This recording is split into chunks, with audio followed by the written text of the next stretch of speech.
Hello, my name is Grandon Gill, and this summer C, I am going to be your instructor for ISM 4300, along with Matt Mullarkey.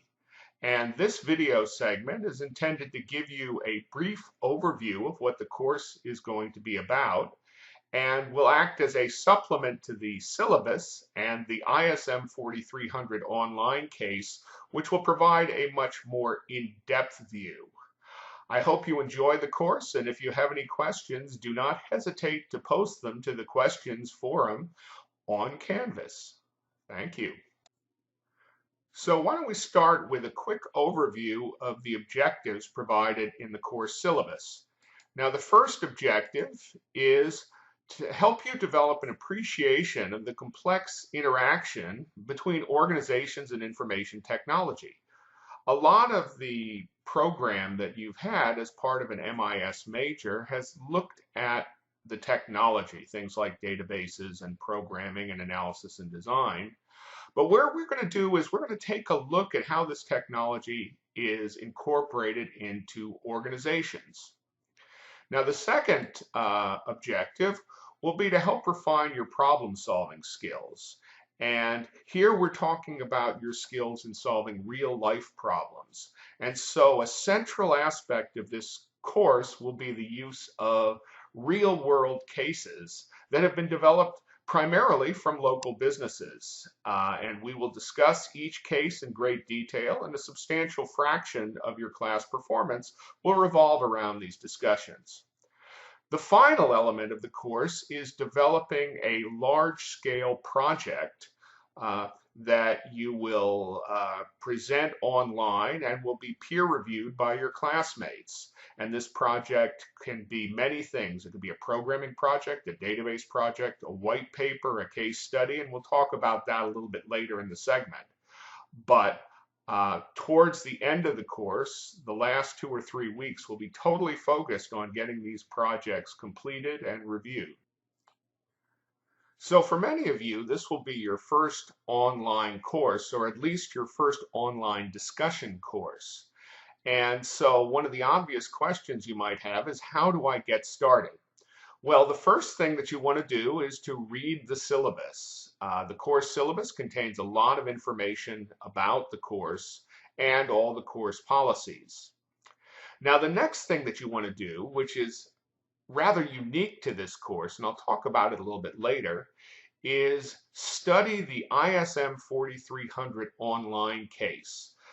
This particular case is the first case study that we're going to discuss, and it contains a lot of information about the course as well as some important decisions that you need to make.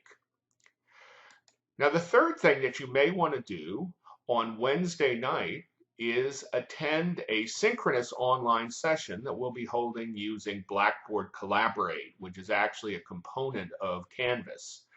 And if you can't make the discussion, no problem, it's optional and we will record it. However, this will give you an opportunity to actually do asynchronous, which is sort of like a face-to-face, except we won't be seeing anyone's faces, discussion online to supplement the discussion group, which will be taking place asynchronously on Canvas. And we will continue doing those synchronous discussions for a while in the course until people get bored of them. Finally, at the end of the week, what you want to do is you want to fill out the form in which you vote on course policies, because one of the most important things that we're doing with the ISM 4300 online case is we're giving you some choices regarding things like grading, due dates, and that sort of thing. And so by filling in the form, you will determine the policies that will be in effect for the rest of the semester. So what do I mean when I talk about case discussions? Well, we're going to be discussing 7 case studies. And if you look at the Canvas organization, you'll see there are 7 modules, 1 for each module. So we'll be discussing 1 case a week for the first 7 weeks or so of the course, after which we'll be focused on the projects.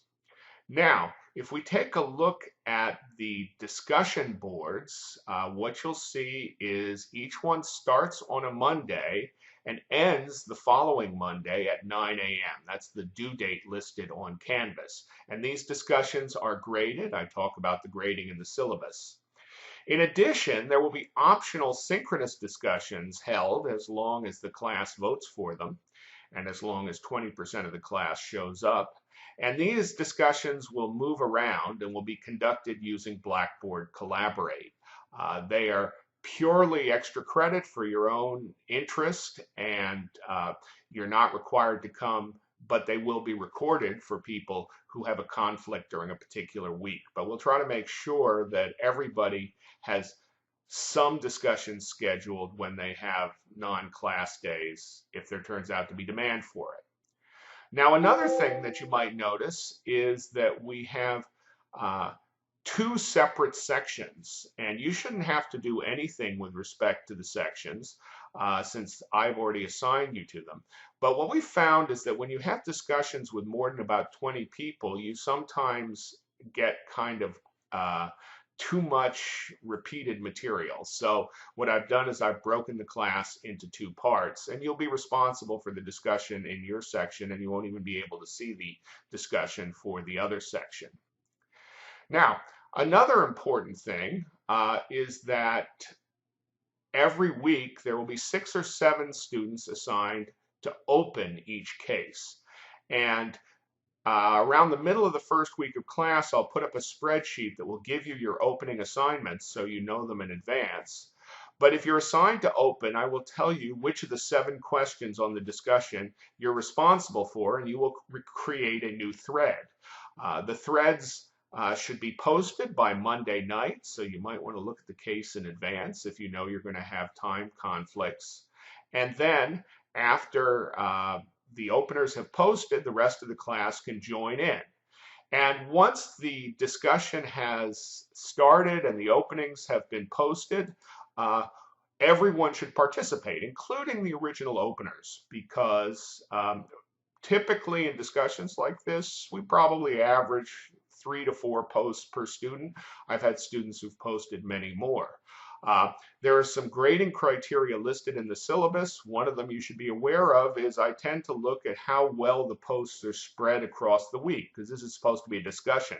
So if you come in and in an hour you post 4 times, you're not really having a discussion because you're not coming back to see how people have responded to your posts. So just be aware of that. Finally, at 9 a.m. on Monday, when the discussion closes, you should have also submitted a case reflection form. The case reflection form always asks the same 2 questions. What did you learn from the case, the 3 most important things, and how did the discussion change your mind about the case? And a copy of the form is in the permanent resources area of Canvas. Another critical element of the course, and one that's proved very popular in the past, is the student projects. And every student in the class is required to prepare an individual project. There are no group projects in this course. And the project could be a technical project, perhaps programming, database, analysis and design, or maybe creating a large installation such as a web server. Or it could be a research project, such as a white paper or a case study. We leave that pretty much up to you, though you do have to submit a proposal for the project.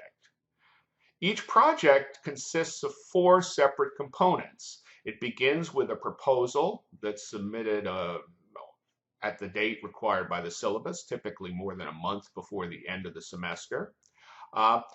It contains a presentation, which could either be a video or a voiceover PowerPoint or perhaps some other format, no longer than 10 minutes.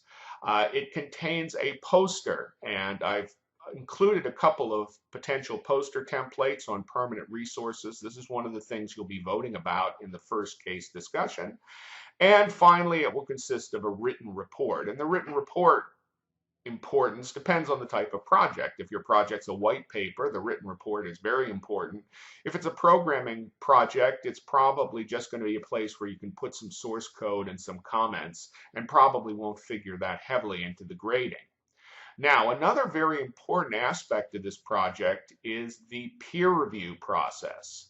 And during the final week of class, each student will be assigned 6 or 7 other projects that they have to peer review. What that means is they will watch the presentation created by their classmate. They will make comments with respect to the poster. That's set up as a peer review activity. And finally, they will submit a form in which they make assessments of the project. And you will be graded on your peer reviews as well as your projects. And in the past, we've found students give very good peer reviews. In fact, their reviews are very, very close to what we, the instructors, have typically evaluated. So as long as you put effort into peer reviews, you will get substantial credit for having done them.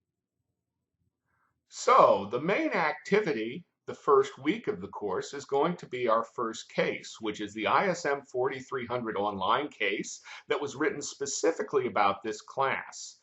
And this case provides substantial details on things like the course philosophy, the assignments, and the grading. And what is unusual is it also provides choices. For example, how much do you want the discussions versus the projects to be weighted in your final grades? What is going to be our policy for online synchronous discussions? Do we want strict rubrics or a flexible curve? And at the end of the discussion, by Monday of next week, what you're going to be doing is voting, and your vote will count. Your vote will determine the specific policies that were set forth as questions in the case. So your participation in the discussion is very important.